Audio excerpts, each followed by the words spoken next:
হরে কৃষ্ণা। শ্রীমদ্ ভগবদ্গীতা পঞ্চম অধ্যায় কর্মসন্ন্যাস যোগ, শ্লোক নম্বর 16। শ্রী ভগবান উবাচ জ্ঞানেন তু তৎ অজ্ঞানম যেষাং নাশিতম আত্মনঃ তেষাং আদিত্যবৎ জ্ঞানম প্রকাশয়তি তৎপরম। পরমেশ্বর ভগবান বললেন, জ্ঞানের প্রভাবে যাদের অজ্ঞান বিনষ্ট হয়েছে তাদের সেই জ্ঞান অপ্রাকৃত পরম তত্ত্বকে প্রকাশ করে। ঠিক যেমন দিনমানে সূর্যের উদয়ে সবকিছু প্রকাশিত হয়। শ্লোক নম্বর 17।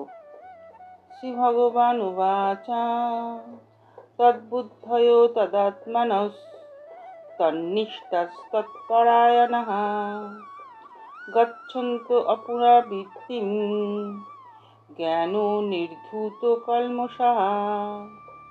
পরমেশ্বর ভগবান বললেন, যার বুদ্ধি ভগবানের প্রতি উন্মুখ হয়েছে, মন ভগবানের চিন্তায় একাগ্র হয়েছে, নিষ্ঠা ভগবানের দৃঢ় হয়েছে এবং যিনি ভগবানকে তার একমাত্র আশ্রয় বলে গ্রহণ করেছেন, জ্ঞানের দ্বারা তার সমস্ত কলুষ সম্পূর্ণরূপে বিধৌত হয়েছে এবং তিনি জন্মমৃত্যুর বন্ধন থেকে মুক্ত হয়েছেন।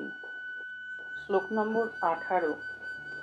শ্রী ভগবান উবাচ বিদ্যা বিনয় সম্পন্নে ব্রাহ্মণে গোবিহস্তিনি শুনি চৈব স্বপাকে চ পণ্ডিতা সমদর্শিনঃ।